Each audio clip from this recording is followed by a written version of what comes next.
Ensimmäinen päivä syyskuuta vuonna 1939 Natsi-Saksa hyökkäsi Puolaan. Hiukan yli 2 viikkoa myöhemmin, syyskuun 17. päivänä, myös idästä hyökättiin, kun Neuvostoliiton puna-armeija aloitti sotatoimet. Neuvostoliitto ja Saksa olivat sopineet Puolan jaosta. Näistä tapahtumista käynnistyi toinen maailmansota. Kuinka oli mahdollista, että näin oli päässyt käymään? Hiukan yli 20 vuotta ensimmäisen maailmansodan päättymisen jälkeen uusi suursota oli todellisuutta Euroopassa. Kuinka tämä oli tapahtunut? Kuinka natsit olivat nousseet valtaan ja miksi Adolf Hitleriä ei pysäytetty vielä silloin, kun se olisi ollut mahdollista huomattavasti verettömämmin?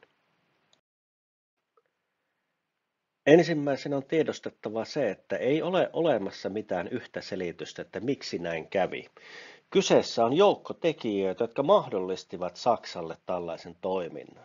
Toisaalta on huomioitava se, että kun menemme tällaiseen historian tutkimukseen ja historiallisiin kysymyksiin, niin väistämättä kyse on myös tulkinnoista. Eri perusteilla voidaan toisia tekijöitä painottaa enemmän ja toisten merkitystä vähentää. Eli oikeastaan tietyssä määrin voidaan sanoa, että mitään objektiivista totuutta ei ole, vaan me voimme todeta, että tiettyjä seikkoja olivat, jotka vaikuttivat tähän suuntaan, ja eri perusteilla voimme pitää toinen toistaan merkittävämpänä, mutta mitään sellaista laboratoriota ei ole, missä voisimme testata oikeastaan tätä väitettä. Mutta tarkastellaanpa siis seuraavaksi niitä tekijöitä.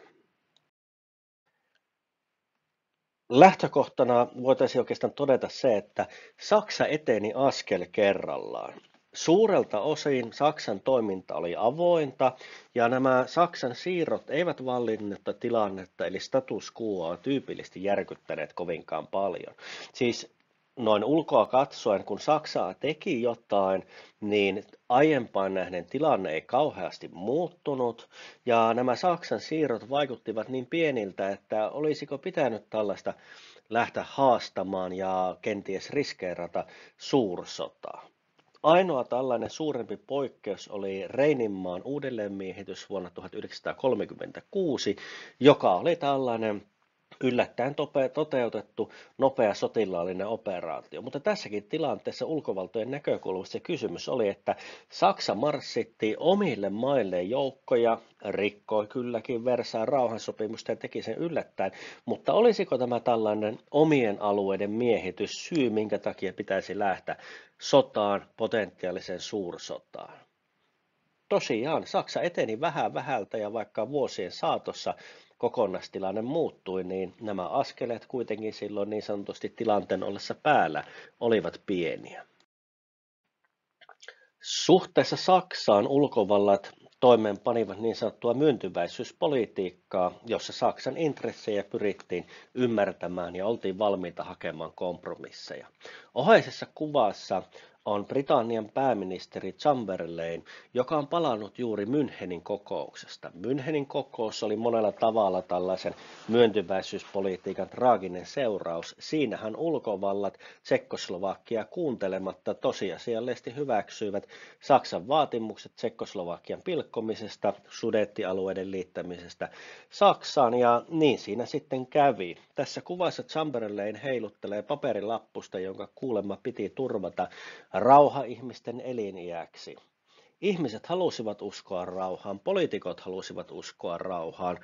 Tämä tällainen itse itsellensä uskottelu ja valehtelu, niin tämähän on hyvin tyypillistäkin. Me toivomme, että tilanteen jatkuvan kutakuinkin ennallaan, tuntematon pelottaa, vaaran merkkejä ei tunnisteta.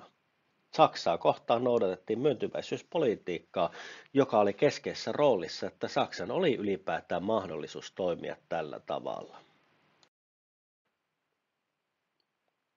Konfliktin välttämiseen kytkeytyvät myös vahvat taloudelliset intressit. Mikä tahansa aseellinen yhteydenotto olisi luonnollisesti pirstonut kauppaverkosta ja tullut kalliiksi. Toisaalta se, mikä osaltaan auttoi tällaista myöntyväisyyspolitiikkaa, oli se, että monet näistä Saksan toimista olivat sellaisia, että ne voitiin nähdä hyväksyttävinä. tai jos ei hyväksyttävinä, niin ainakin ymmärrettävinä. Versailles rauhansopimus oli ollut tyly sanelurauha, ja kun Saksa ryhtyi sitten käytännössä ja tosiasiallisesti purkamaan näitä velvoitteitaan tai lopetti niiden noudattamisen, niin monien näkökulmasta voitiin katsoa, että ikään kuin oikeudenmukaisempi järjestely toteutuu. Saksalla oli myös paljon äänekkäitä tukijoita ja ymmärtäjiä Euroopassa. Chamberlain ja kumppanit noudattivat tällaista maltillisesta myöntyväisyyspolitiikkaa, joka ennen kaikkea loi tilaa Saksalle toimia sillä tavalla, kun se toimi, mutta sen lisäksi Saksalla oli ymmärtäjiä ja tukijoita eurooppalaisissa maissa. Huomioarvoisa on se, että tämän päivän maailmassa natsi-Saksalla on aivan ansaitusti sellaisen pahan valtakunnan merkitys ja se ymmärretään tällaisena, mutta 30-luvun maailmassa tilanne ei todellakaan ollut sellainen. Natsit olivat yksi monista totalitaristisista valtioista, tai natsi-Saksa siis oli tällainen, ja sitä valtakunnan luonnettakaan ei varmasti laajalti todellisuudessa ymmärretty, millainen hirmuvalta siitä oli kehittymässä. Mutta Saksalla oli ymmärtäjiä ja tukijoita. Saksa näyttäytyi monelle myöskin suorastaan mallimaana. Adolf Hitler julkaisi teoksensa Mein Kampf eli taisteluni, jossa määritteli keskeiseltä osin se, että mistä tässä natsien toiminnassa oikein oli kyse. Saksaa ei itse asiassa, tai siis natseja, oikein haluttu uskoa tai ei uskottu. Saksaa sympatiseeraavat tahot tai natseja sympatiseeranneet tahot selittelivät asioita parhain päin. Tämä tietynlainen sokeus sille, että mitä Saksa oikein aikoi tehdä, niin oli suorastaan hämmentävää. Julkilausutusti poliittisessa ohjelmassa Hitler oli ilmoittanut, mitä hän aikoo tehdä, ja tätä ei haluttu nähdä ikään kuin tämä ei olisi jollain tavalla vakavasti otettavaa.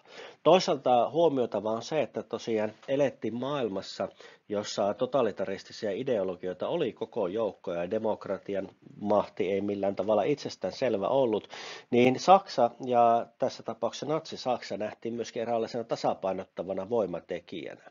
Neuvostoliitosta oli tullut sosialistinen valtio ja Joosef Stalinin diktatuuri.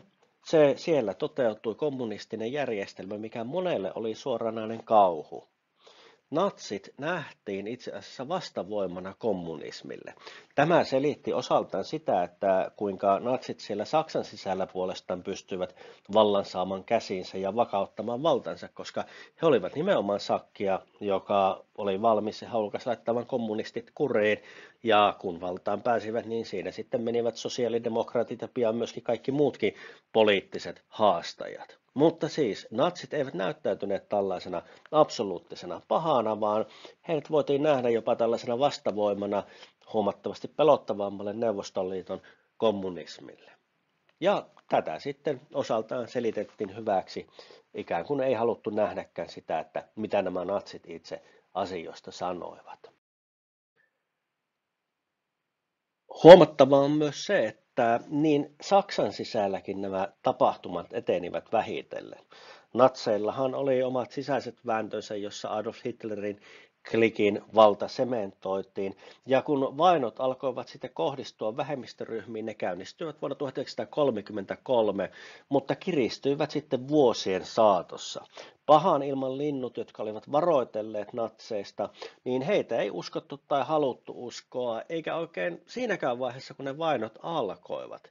Mutta joka tapauksessa myös kehitys Saksan sisällä tapahtui askel askeleelta. Saksasta ei tullut yhdessä yössä totalitaristista hirmuvaltaa, vaan verrattain demokraattisen valtaan nousua seurasi sitten vallan keskittäminen, autokratian rakentaminen, natsien sisäiset valtataistelut ja sitten vähemmistöihin kohdistuvat vainot ja toimenpiteet, jotka alkoivat vähitellen. Huomattavaa on myös se, että kun natsit aloittivat vuonna 1933 toteuttamaan näitä vähemmistöjen asemaa heikentäneitä toimia ja tosiasiallisesti vainot käynnistyivät jo tuolloin, niin suuressa osassa Eurooppaa eivät ne sympatiat mitenkään erityisemmin olleet juutalaisten puolella. Monin paikoin nykynäkökulmasta katsoa antisemitismi oli vahvaa, muista vähemmistöryhmistä nyt puhumattakaan.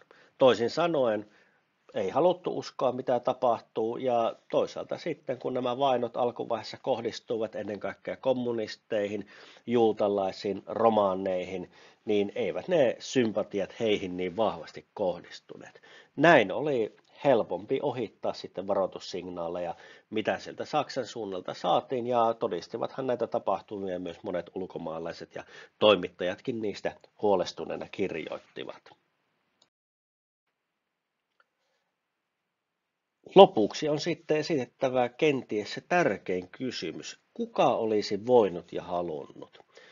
Ohessa on kartta, jossa näkyy Saksan valtakunnan laajentuminen siihen pisteeseen saakka, kun se onnistui siinä rauhanomaisesti. Kun tuota karttaa katsoo, niin käy selväksi se, että Saksahan oli kaikesta huolimatta mantereinen suurvalta ja sellaisena siihen suhtauduttiin. Mikä tahansa toimenpide, jolla todella olisi natsien tie voitu yrittää edes katkaista, olisi todennäköisesti johtanut sotaan ja mahdollisesti hyvin kalliiseen suursotaan. Ja tämä 30-luvun tilanne taas oli puolestaan sellainen, että aiempaan nähden Ranska oli voimakkaasti taloudellisesti heikentynyt, Britannia taas haluton oikeastaan kohtaamaan Saksaa tai haastamaan sitä voimakkaammin. Yhdysvallat toteutti eristäytymispolitiikkaa ja keskittyi lähinnä uuden maailman asioihin, niin tästä seurasi, että tästä vahvaa poliittista tahtoa ei juuri ollut. Samalla kun tilanne eteni siihen, että Saksa vahvistui ja vahvistui, niin tosiasiallisesti se hintalappu, jos jotain olisi tehty, kasvoi koko ajan. Toisaalta sitten, kun mikä osaltaan selitti tätä Britannian haluttomuutta, niin kun näkökulma laitetaan tuonne rapakon toiselle puolelle, niin verrattain kauan siellä oli epäselvää, että kumpi tässä nyt on se suurempi uhka ja ongelma, Joosef Stalinin Neuvostoliitto vaiko kenties Adolf Hitlerin natsi-Saksa. Tämäkään ei ollut aivan selvää vielä 30-luvulla heti. Toisaalta siinä, missä kansallissosialismi eli natsismi nähtiin kommunismin vastavoimana, niin tämä Saksan vahvistuminen nähtiin myös sellaisena, että se täytti keski-eurooppalaista sotilaallista tyhjiötä. Ja se loi tällaisen puskurin Neuvostoliiton uhkaa vastaan. Sotilaallisesti heikko Saksa olisi haavoittuva ja ei pystyisi samalla tavalla puolustautumaan tätä idän uhkaa vastaan. Toisaalta Saksan asevarustelu, se itse asiassa alkoi jo hyvän aikaa ennen natsien valtaan nousua, niin se tapahtui huomattavilta osin huomaamatta, ja toisaalta sitten, mitä sieltä tällaisia signaaleja tuli, niin kokonaiskuva ei ulkovalloilla ollut hyvä siitä, että mitä Saksassa tapahtui. Saksa rakensi nopean hyökkäyssotaan kykenevää armeijaa ja sotakoneistoa ja toisaalta loi pohjaa sitä varten, että tarvittaessa sotilaallista voimaa voitaisiin nopeasti laajentaa. Tähän kytkeytyy esimerkiksi se, että kun Saksalta vaikkapa oltiin tiettyjä aselajia joko kielletty tai rajoitettu, niin vaikkapa lentäjiä koulutettiin tällaisissa harrastekerhoissa, missä harjoiteltiin purjeliitokoneilla ja niin edelleen lentämistä. Käytännössä siis luotiin pohjaa sotilaspilottien koulutukseen. Kun Saksalle oli asetettu ankarat rajoitukset asevoimien määrän vahvuuksista, eli tämä valtakunnan armeija Reichswehr, sillä sai kerralla olla ainoastaan 100 000 sotilasta aseissa, niin Saksa toisaalta rakensi sotilaallista voimaa ja laajentumispotentiaalia sillä tavalla, että lähes kaikki näistä 100 000, mitä siellä armeijassa oli, niin saivat upseerikoulutuksen tai aliupseerikoulutuksen, jolloin heidän ympärilleen oli mahdollista rakentaa sitten laajempaa sotavoimaa. Vuosien saatossa koko joukko miehiä palveli näissä asevoimissa, kaiken kaikkiaan yli 400 000 miestä, joista siis tosiaan lähes kaikki saivat upseeri- tai aliupseerikoulutuksen, ja huomattavilta osin juuri näiden Reichswehrissa palvelleiden johdolla sitten natsien näissä puolisotilaallisissa organisaatioissa järjestettiin sotilaallista koulutusta ja jalkaväen taistelijoiden koulutusta. Ja siinä vaiheessa, kun Saksa pystyi sitten avoimesti lähtemään varusteluun, niin heillä oli yli 400 000 sotilaskoulutuksen, hyvän modernin sotilaskoulutuksen saanutta sotilasta, jotka pystyvät sitten laajentamaan armeijan pohjaa nopeasti ja olivat jo aloittaneet sen tekemisen.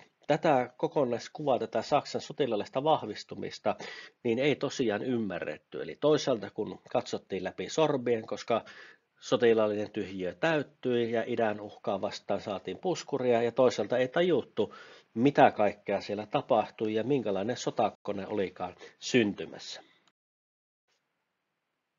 Viimeiseksi on todettava se, että kun ensimmäisen maailmansodan jälkeen perustettiin niin sanottu kansainliitto, jonka tehtävä oli toimia tällaisena kansainvälisenä foorumina ja toimijana, joka estäisi suursodat, niin kansainliitto osoittautui 30-luvulla kyvyttömäksi torjumaan voimapolitiikkaa.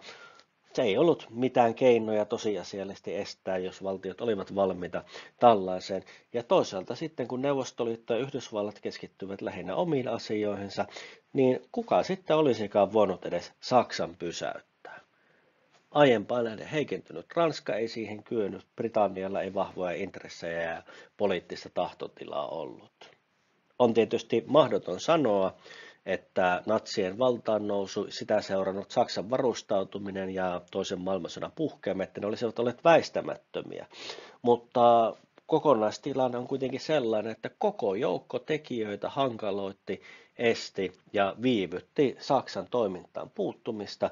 Ja siinä vaiheessa, kun hyökkäys Puolaan käynnistyi 1. syyskuuta 1939, saavutettiin tietyllä tavalla kulminaatiopiste. Siinä vaiheessa länsivallat eivät enää pystyneet sanomaan, että enää ei mitään tehdä, kun maa, joka oli saanut turvatakuut, joutui hyökkäyksen kohteeksi. Ja näin toinen maailmansota alkoi. Kiitoksia mielenkiinnosta. Laittakaa kanava seurantaa.